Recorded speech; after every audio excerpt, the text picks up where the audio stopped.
Dios les bendiga, muy buenas tardes. Me da mucho gusto ver a algunos que no había visto por acá, por alguna otra circunstancia. Me da gusto ver a Sonia, a Javier, Dios les bendiga. Me da mucho gusto verlos, a mi hermano Andrés también, y su familia, que acaban de pasar una situación médica, pero gracias a Dios que están acá, mis hermanos.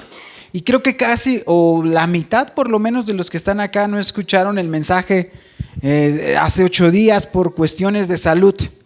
Veo muchas toses, hasta tosen en coro, pero me da gusto verlos acá, independientemente de la situación, están acá. Y gracias a Dios también por los que Dios les ha mantenido su salud, que tienen sus defensas fuertes. Gracias a Dios también por ellos. Y vamos a dar este mensaje. He estado reflexionando y como les había platicado el domingo pasado, Dios me ha estado llevando a veces a meditar acerca de lo que yo estoy enseñando a través de la predicación, y Dios va moldeando, va acomodando algunas precisiones en la predicación. Pero venimos de cantar Venid fieles todos, este himno cristiano antiguísimo, pero si ustedes lo leen con detenimiento, es sumamente profundo. Es la encarnación de Cristo, es teológico. A veces, por ejemplo, este himno en una estrofa 2 dice: del seno virginio nació de una madre. Para nosotros pudiera parecer tan simple, pues sí, Jesús nació de una madre, pero no es tan simple. Tenía que ser hombre. Y hay una serie de explicaciones, porque en algún tiempo creían que Jesús era como un fantasma, o que Él era solamente Dios y no necesitaba una mujer. Entonces, cada frase de este himno es teología pura. Por eso me encantan los himnos, porque traen muchísima teología. Si ustedes saben ese himno, ya si quieren se pueden saltar la predicación, porque está profundamente, no inspirado por Dios, pero sí basado en la Escritura, que está basada en el Señor. Y les voy a pedir, mis hermanos, que por favor abran sus Biblias. Bueno, vamos a orar antes de eso. Vamos a orar. Señor, te doy gracias en esta tarde, porque tú eres bueno, Señor. Porque tu misericordia es por siempre y para siempre. Gracias porque nos dejas estar el día de hoy aquí reunidos, Señor. Nos dejas estar unánimes, juntos, en armonía, celebrando este último culto del año. ¿Y qué más vamos a celebrar si no es tu gran de amor, tu gran misericordia, tu bondad para con nosotros? No hay otra cosa que nos pueda llenar más de gozo, pero enséñanos nosotros a entender. Enséñanos a comprender, enséñanos a saber el amor que tú tienes para con nosotros, Señor. Bendito sea tu nombre, Señor, por siempre y para siempre. Te pido que calles cada uno de los pensamientos que yo tengo, para que no hable en voz alta, sino que a través de tu palabra, inspirada por tu Espíritu Santo, sople en nuestros corazones, en nuestra mente y en cada parte de nuestro cuerpo, para ser solícitos a la voz de tu llamado, Señor. Que nos exhorte, que nos anime, que nos reprenda, Señor, también, y que podamos hoy al salir de este lugar, Señor, como dice tu palabra, porque lámpara es a mis pies tu palabra y lumbrera a mi camino. En el nombre de Jesús, amén.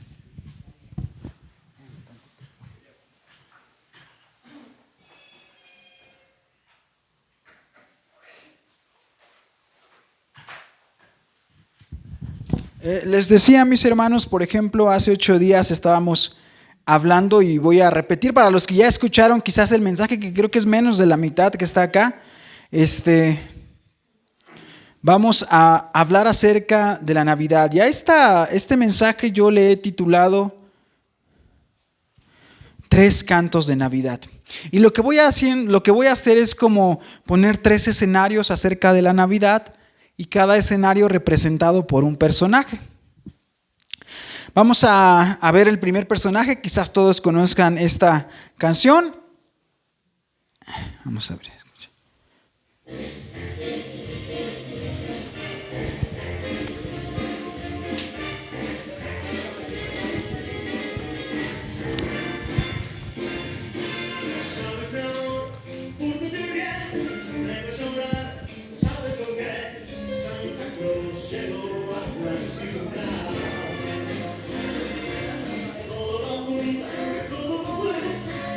¿Sí han escuchado esta canción, mis hermanos, de Navidad? Hay muchísimas versiones, ¿verdad? No sé, este es de Luis Miguel, pero hay muchísimas versiones. Y el primer canto de Navidad, el primer personaje que nos va a ilustrar una parte de Navidad es Santa Claus. Con este canto, lleno de alegría, lleno de gozo, ¿no? Ese canto que nos mueve. No digo que esté mal el canto, pero vamos a ir descifrándolo. La Navidad, hermanos, llega al final del año para nosotros como lo calendarizamos. Ustedes acuérdense que dependiendo de la cultura también calendarizan diferente. Pero con nosotros occidentalmente llega a final de año.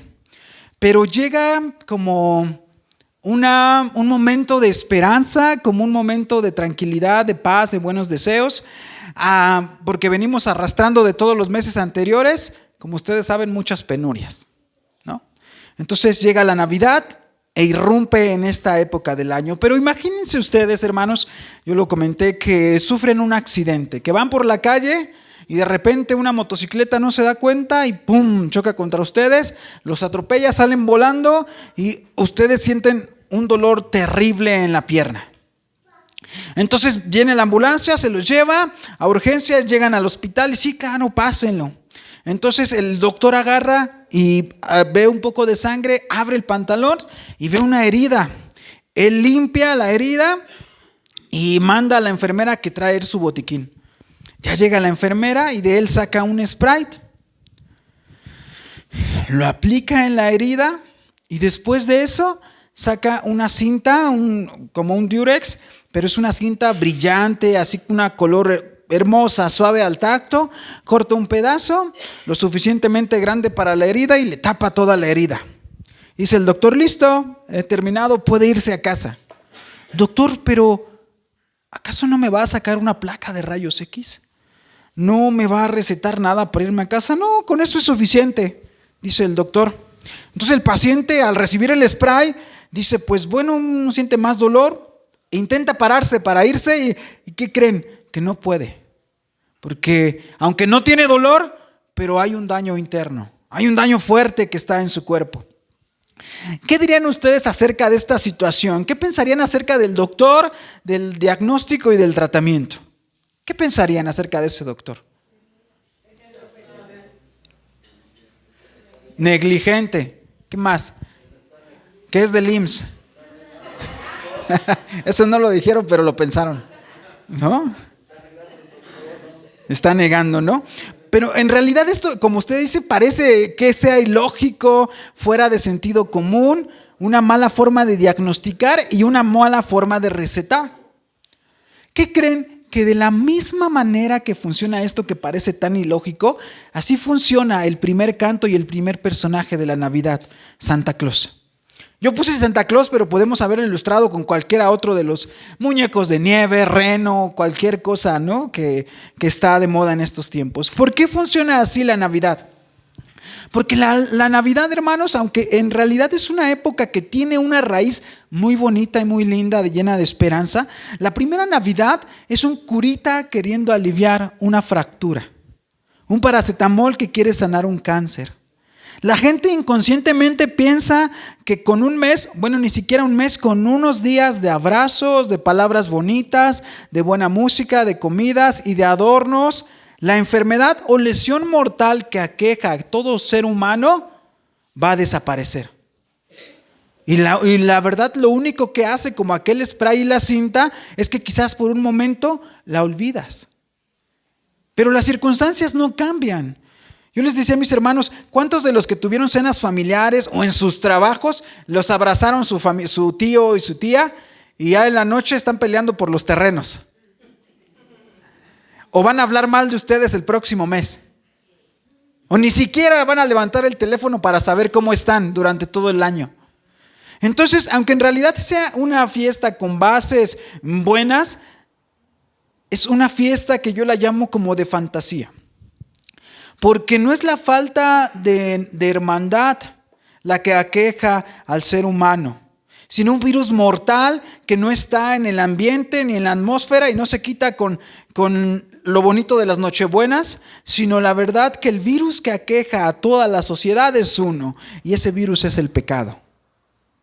Si ustedes se ponen a pensar, casi todas las consecuencias de lo que nosotros vemos o las vicisitudes, las dificultades se dan por el pecado.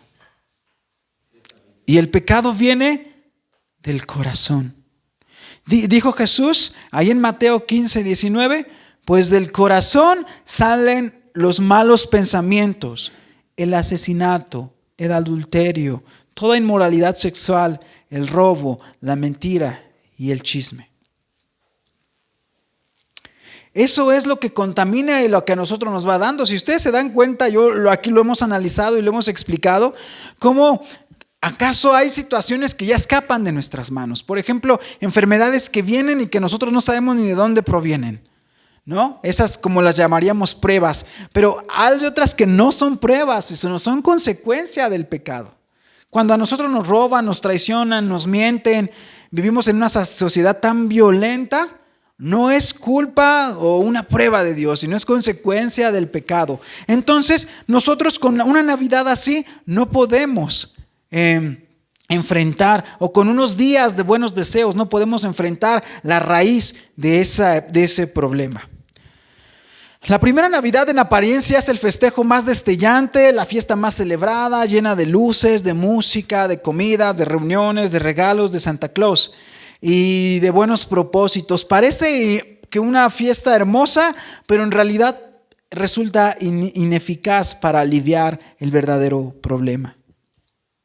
Pasando el 6 de enero, la sociedad regresa a su maldad, a las traiciones, a los robos, a los hurtos, a las mentiras y a las tinieblas que toman de nuevo el lugar en esta sociedad. Regresa a los hogares y a los corazones humanos. Y también la llamo una fiesta de fantasía, porque hay veces, a nosotros nos pasó en esta ocasión, que el 24, a veces es una fiesta de ilusión en el sentido, si no la celebraste porque estás enfermo, porque hay escasez en tu casa, porque tienes problemas, entonces haces que se ponga triste. Pero vamos a ver que eso no es la Navidad entonces. Las fiestas, tener o no tener el 24, algún banquete, alguna reunión, no es la Navidad. Simplemente es una fiesta que nos hace olvidar a veces nos hace olvidar el verdadero significado de la Navidad. Y esa sería la primera Navidad. La segunda Navidad está marcada por otro canto y por otro personaje. Esta es una fiesta un poquito diferente, con un significado que se acerca más al original. En el año 0 de nuestra era, aproximadamente, en una noche típica del desierto de Jerusalén, oscura, recia y fría, el silencio reinaba. De repente, un débil sonido rompió el silencio.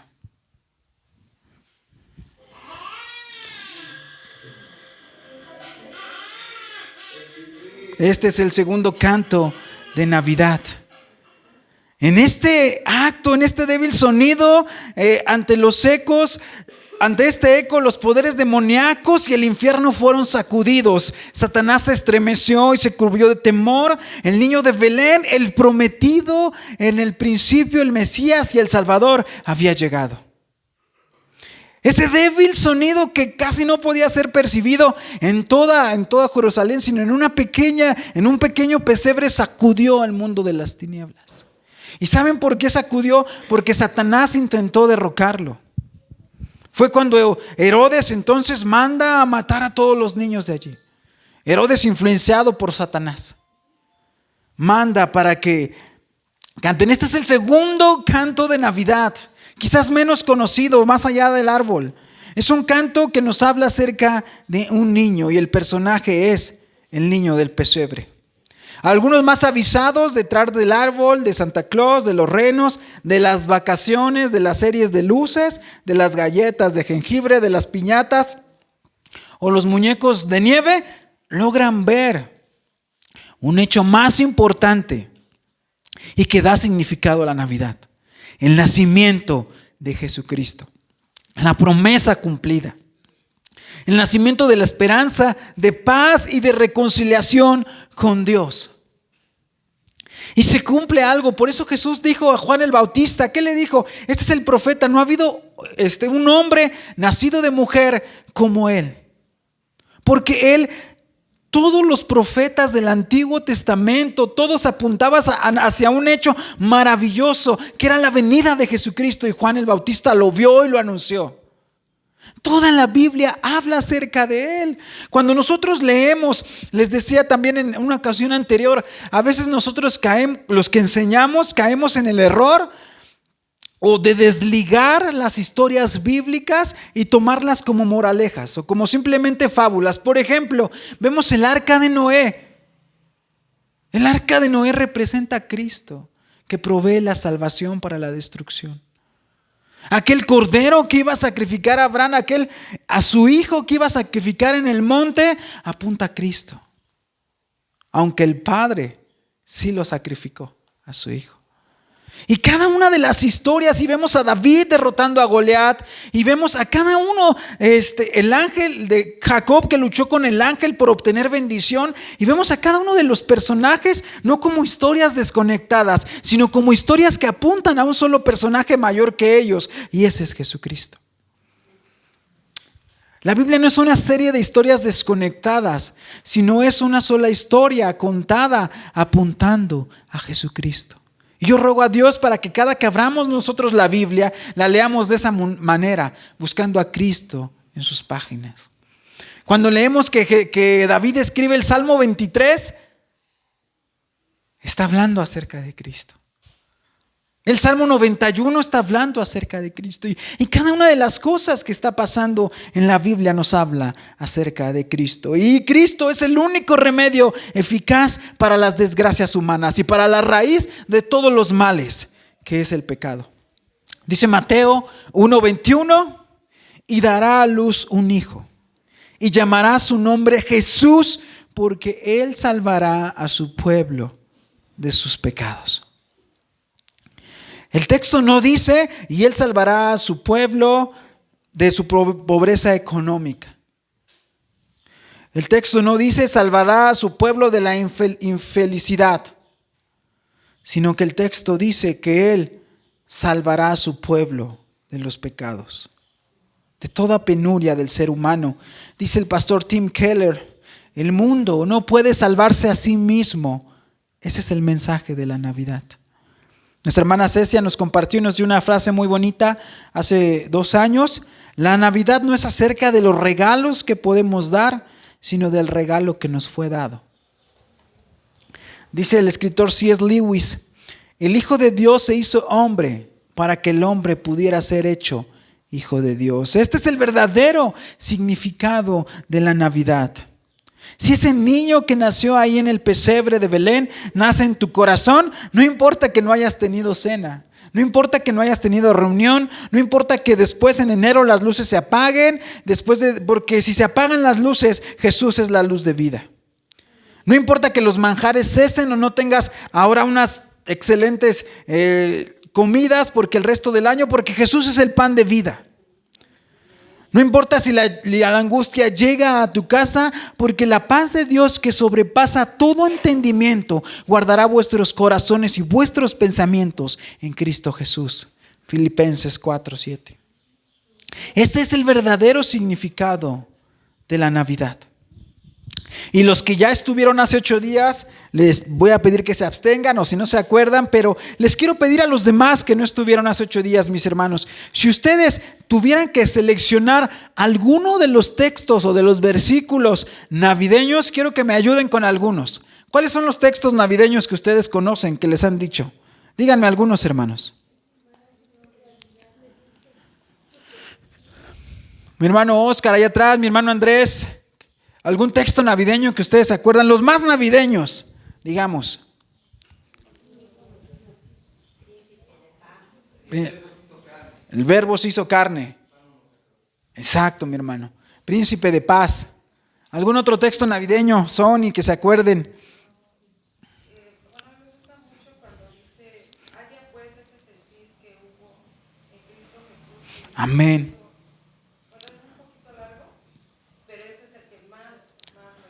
Amén. Amén. Eso es un texto que quizás nosotros no contemplemos. Pero vamos a leer allí. Vamos a abrir nuestras Biblias en el libro de Filipenses.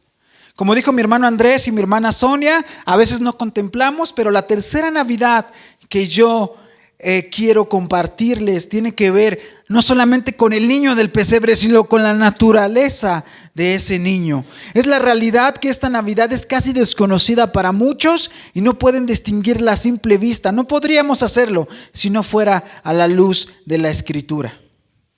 La tercera Navidad o el tercer personaje es ese, el Verbo se hizo carne. Es una Navidad más profunda, misteriosa y a la vez dramática. Si yo tuviera que poner un canto para ilustrar acerca de esa Navidad, es un canto que no lo relacionaríamos,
nos habla acerca de este tercer canto que pudiera llamarse la humillación. Y nos habla, el personaje es el Verbo se hizo carne. Vamos allá a Filipenses, capítulo 2, verso del 5 al 8.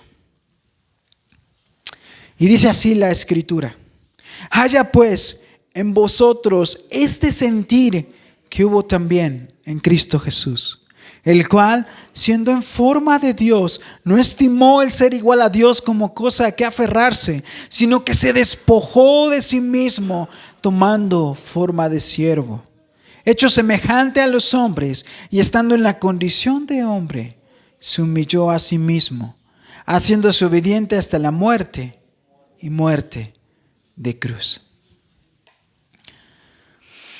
Cuando estudiaba acerca de esto, me doy cuenta que en realidad nosotros a veces no pasamos más allá de la segunda Navidad, del segundo personaje que es el niño del pesebre. Pero tras ese niño del pesebre está la deidad misma. Dice el Catecismo Menor Bautista, ¿en qué consiste la humillación de Cristo? La humillación de Cristo consistió en haber nacido y hacerlo en una condición humilde.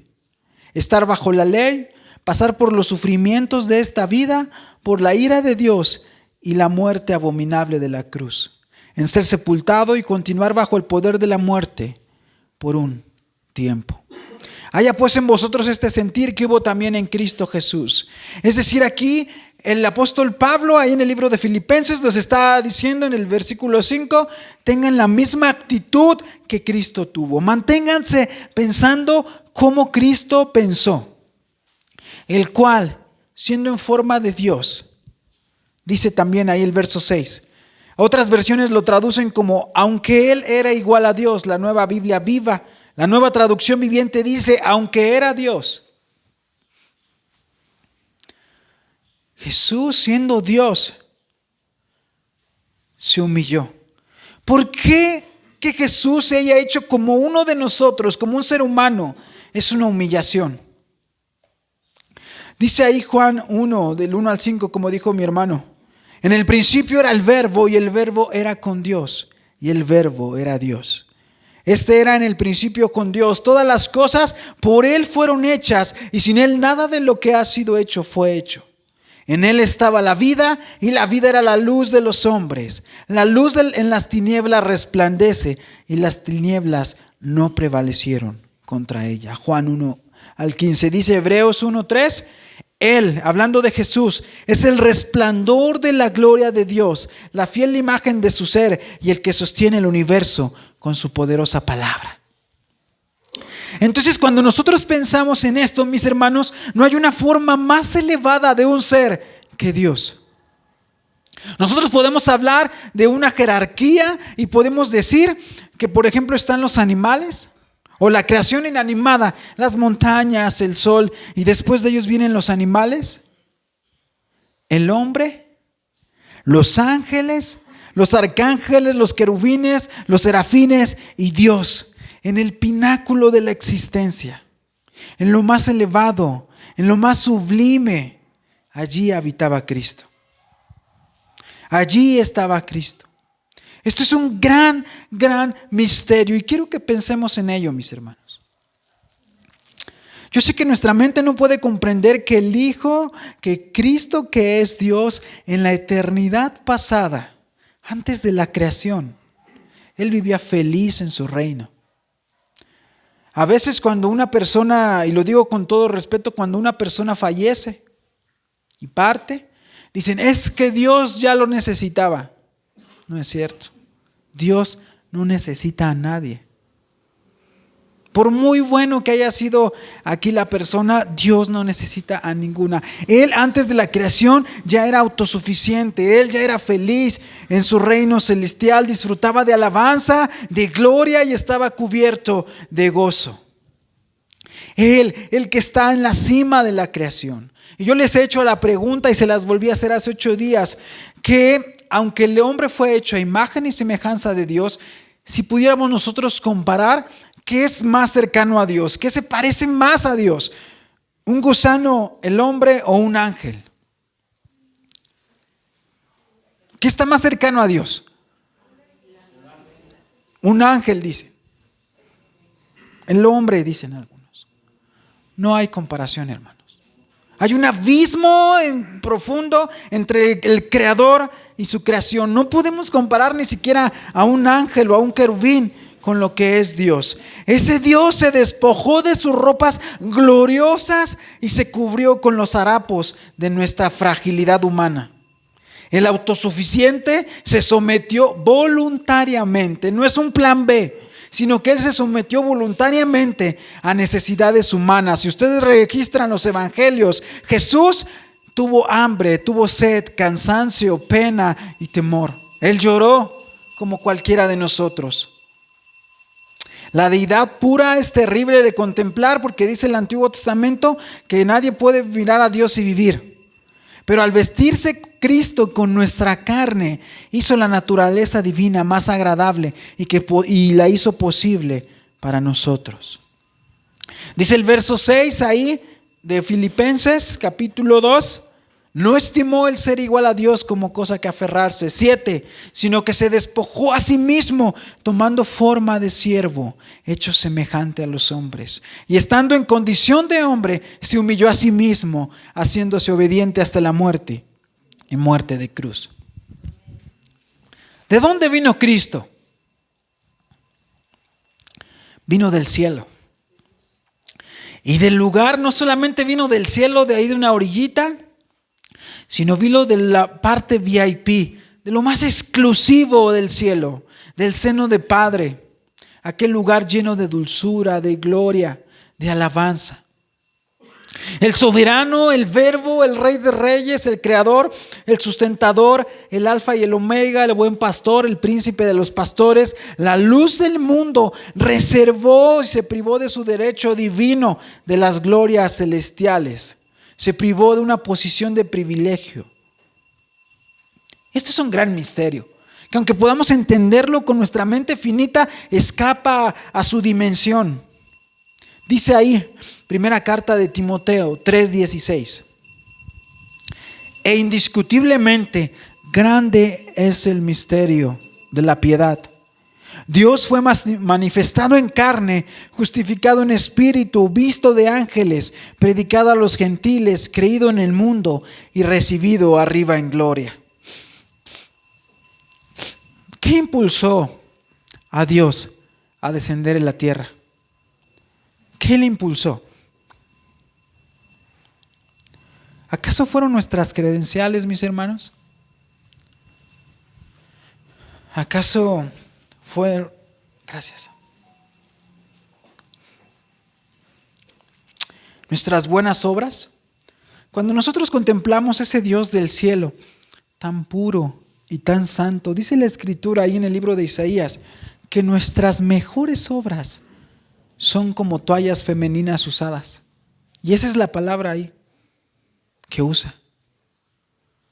Nuestras mejores obras delante de su pureza, de su santidad, del estándar que Dios ha marcado, son así, dice Isaías 64. Entonces, ¿qué impulsó a Dios a descender a la tierra? ¿Nuestra bondad? No, porque dice Romanos capítulo 3 que no hay uno solo bueno. No hay ni siquiera uno. Hay personas que hacen actos de bondad, pero personas buenas en su corazón, no hay ninguno. La causa primaria de que Cristo viniera a la tierra, entonces no fueron ni nuestras buenas obras, ni nuestras credenciales, ni que nos portamos bien. La causa primera fue su libre gracia. Y yo les he dicho, ¿ustedes qué entienden por gracia, mis hermanos? ¿Qué es la gracia?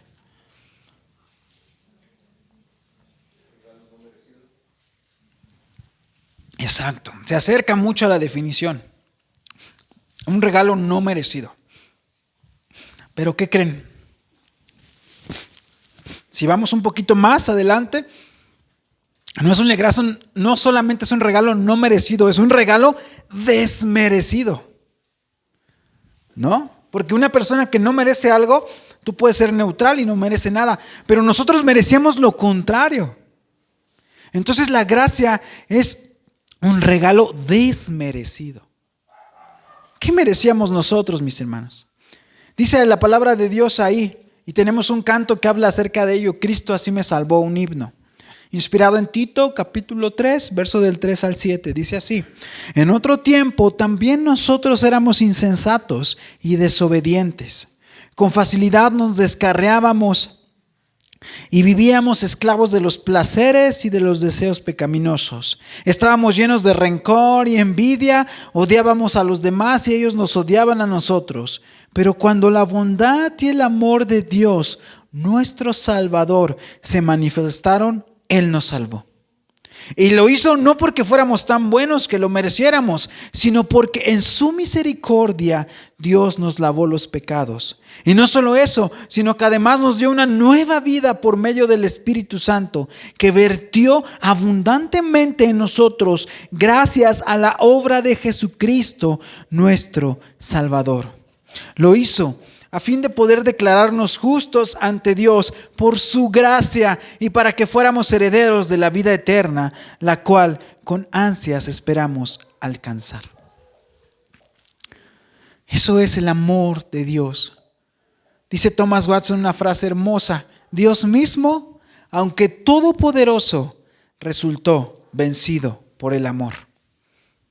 Eso fue lo que impulsó a Cristo a venir. El puro amor y la misericordia y la gracia ante nosotros que éramos descarriados y sin luz y sin esperanza. De allí vino Cristo.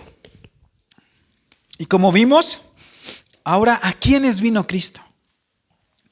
En la jerarquía ya hablamos un poquito, pero en la jerarquía de la creación, ahora comenzamos de arriba hacia abajo, está Dios, después toda la corte celestial, querubines, arcángeles, ángeles, y casi al final el ser humano. Inclusive si ustedes lo buscan en Salmos, hay un salmista que dice: pero Señor, ¿qué somos nosotros para que te acuerdes de nosotros? No somos nada. Y está así en la jerarquía. Pero si ustedes recuerdan, mis hermanos, en la historia bíblica, cuando nosotros leemos el libro de Génesis, ¿quiénes fueron los primeros que pecaron? ¿El ser humano? ¿Quién fue el primero que pecó? Satanás. Antes que el ser humano, pecó Satanás. Ajá. Pero si entonces Satanás es una especie de ángel o es una categoría de ángel o un ser angelical, si él pecó primero, ¿por qué no vino a los ángeles? ¿Por qué Cristo no se transformó en ángel?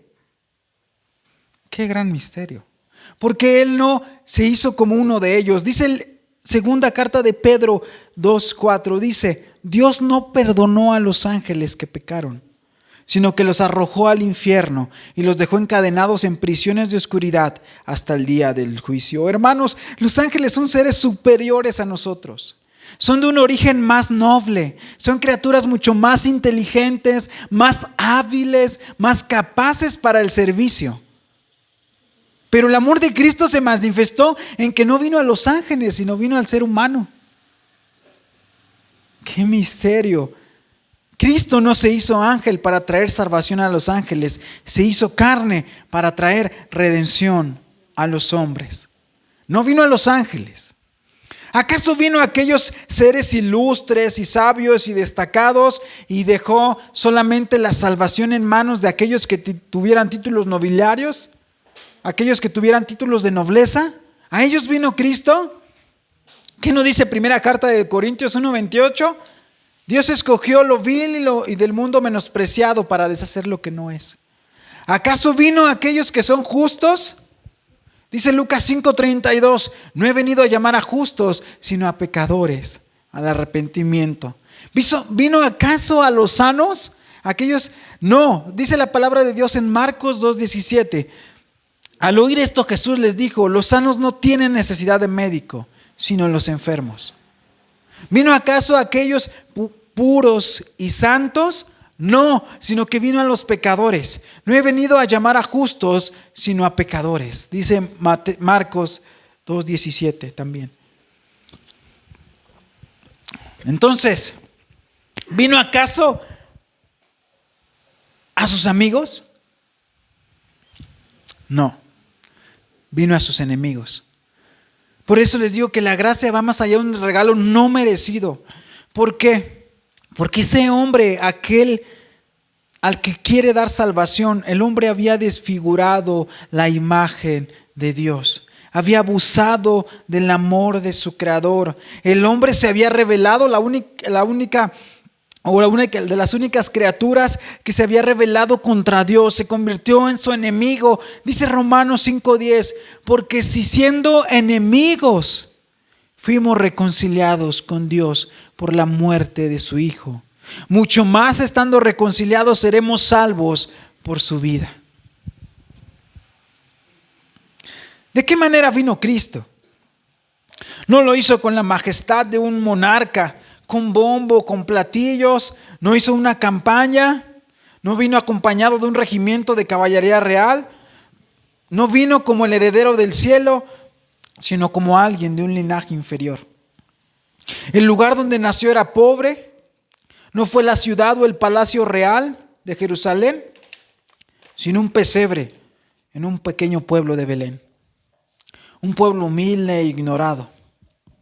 Dice Thomas Watson, nació en una posada y tuvo un pesebre por cuna, telarañas por cortinas y animales por compañeros. Porque ya conocéis la gracia de nuestro Señor Jesucristo, que por amor a vosotros se hizo pobre, siendo rico, para que vosotros con su pobreza fuiseis enriquecidos. Segunda carta a los Corintios 8:9. Yació en un pesebre para que nosotros pudiéramos soñar en un paraíso. Descendió del cielo para llevarnos allí. Dice Thomas Watson, se humilló mayormente al nacer en el vientre de una virgen que al colgar de un madero. Qué amor, hermanos, qué amor tan grande, qué misterio tan glorioso es este de que Cristo haya venido por todos aquellos que en Él creen. Tampoco vino por toda la humanidad, vino por los que han depositado su fe en Él. Leímos en Mateo 1:21, y llamará su nombre Jesús, porque Él salvará ¿a quién? A su pueblo de sus pecados. Y si tú has depositado tu fe en Él, siéntete seguro. He aquí, hermanos, un amor que excede todo conocimiento, todo pronóstico, toda razón, toda explicación, que en nuestra mente, aunque alcance a rasguñar un poquito de este misterio, no podemos entender el profundo y grande amor de Cristo.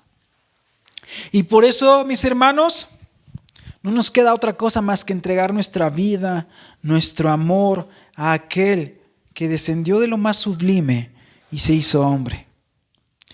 Para esta Navidad, para este año nuevo y para todas las Navidades que Dios les va a permitir vivir, mis hermanos, yo quiero rogarle a Dios un regalo para ustedes. Y como el apóstol Pablo, ahí en Efesios capítulo 3, del verso 14 al 19, es mi misma oración y mi mismo deseo. Efesios 3, 14 al 19. Y ruego para que en cada Navidad que ustedes pasen con sus hijos, con sus nietos, o solos, o estén en problemas en ese tiempo, o estén en gozo, cualquier situación, ustedes vean, contemplen este pasaje. A veces cuando estamos pasando situaciones complicadas y difíciles, podemos llegar a pensar, y lo han pensado también escritores bíblicos, Jeremías lo registra, Coré en el Salmo 72. Señor, quizás a veces pensamos, no me amas tanto. Pero cuando veamos las circunstancias y pensamos que Dios no nos ama, no veamos las circunstancias, veamos la cruz, veamos su humillación viniendo al pesebre en pobreza y veremos que Cristo nos ama. Pero mi regalo es que quisiera que Dios se los concediera cada Navidad, cada año y cada momento que ustedes pudieran pensar en esto. Dice, por esta causa doblo mis rodillas ante el Padre de nuestro Señor Jesucristo, de quien toma nombre toda familia en los cielos y en la tierra. Verso 16, Efesios 3:16.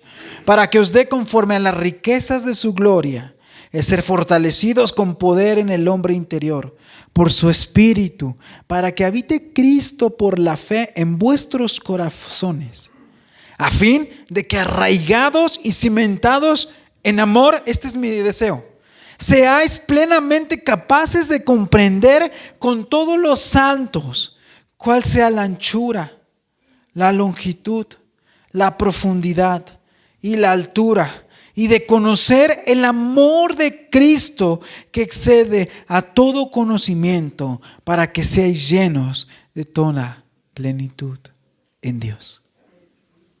Que Dios les bendiga, mis hermanos.